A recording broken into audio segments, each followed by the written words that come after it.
Sir की तरफ file बढ़ाते ही सर ने फाइल को न देखकर मेरे गले के नीचे देखा। दुपट्टा हल्के से ठीक करके मैंने उनकी तरफ न चाहते हुए मुस्कुराया। उन्होंने मेरी तरफ देखा और मुस्कुराकर कहा, तुम्हारे गले के नीचे का दिल बहुत सुंदर है। शर्म से मैं फाइल छोड़कर सर के कमरे से बाहर आ गई। मैं हर वक्त सर के मुंह से ऐसी बकवास बातें सुन सुन के थक चुकी हूँ। अगर मेरे घर की हालत थोड़ी बेहतर होती तो मैं कब की ये नौकरी छोड़ देती।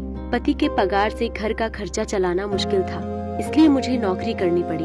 मैं मजबूर थी इसके लिए। एक दिन मैं साड़ी पहनकर ऑफिस गई। सर ने फिर मुझे अपने कमरे में बुलाया और मुस्कुराते हुए कहा, क्या तुम पुरानी औरतों की तरह साड़ी पहनती हो?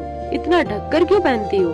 आजकल की लड़कियों की तरह हॉलीवुड बॉलीवुड किसी मॉडल की तरह साड़ी पहन नहीं सकती क्या?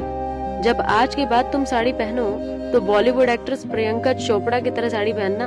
सर के मुंह से ऐसी बातें सुनकर दिल कर रहा था कि चप्पल खोल के उसके मुंह पे मारूं, पर इस नौकरी की वजह से मैं वो कर नहीं पाई। आज अगर मैं उसे जूते से मारती हूँ तो सबको मेरी गलतियाँ ही दिखेंगी, ना कि सर की। उस दिन के बाद से मैंने ऑफिस साड़ी पहनकर जाना ही छोड़ दिया। ऑफिस आवर खत्म होने के बाद भी मैं काफी वक्त ऑफिस में बैठकर काम किया करती थी, क्योंकि मुझे प्रमोशन चाहिए था। जो पगार मुझे मिलता था उससे घर चलाना बहुत मुश्किल हो रहा था।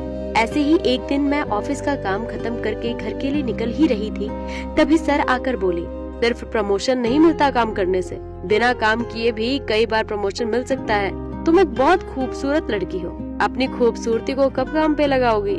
अगले दिन मैंने ऑफिस में ज्यादा देर तक रहना छोड़ दिया। एक दिन ऑफिस से निकलते ही मैंने सामने अपने पति राहुल को खड़ा देखा। मुझे देखकर वो थोड़ा चौंक कर बोले, आज तुम एक तमिल सिनेमा की हीरोइन जैसी लग रही हो। मैं उदास होकर अपने पति की तरफ देखते हुए बोली, मैं ये ऑफिस छोड़ रही हूँ। हर रोज इस बदतमीज इंसान की गंदी बातें सुनकर मैं तंग आ चुकी हूँ। राहुल ने मुस्कुराते हुए कहा, हार मान लोगी?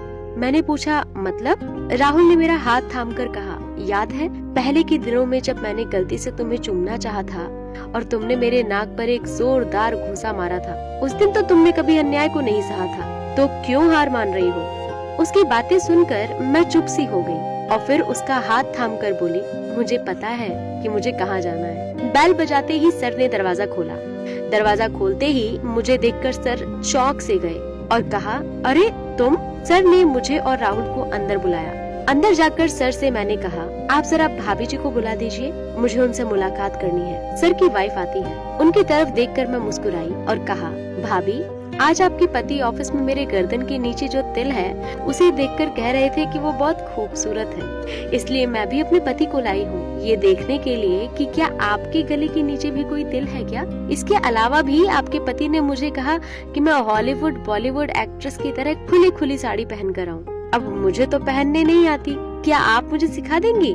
ऐसी बातें सुनकर उनकी पत्नी मेरी तरफ गुस्से से देखती रही। तब मैंने सर की आंखों में आंखें डालकर कहा, आपकी एक बेटी है ना, आपकी बेटी जब जॉब करेगी तो आप उसे भी सिखा देना कि कैसे बिना काम किए प्रमोशन मिल सकता है। सर मेरी ऐसी बातें सुनकर सिर झुकाए खड़े रहे। तब मैंने उनकी पत्नी का हाथ थामकर कहा, मुझे माफ करें, आपको ये सब बताना नहीं चाहिए था, पर आपके पति को सबक सिखाना जरूरी था। सर के घर से निकलते ही जब राहुल रिक्शा ढूंढने लगे तब मैंने उनसे कहा, चलो ना, आज पैदल घर चलकर जाते हैं। मैं और राहुल पास पास चल रहे थे। राहुल ने मुझसे पूछा, क्या तुम वो जॉब छोड़ रही हो?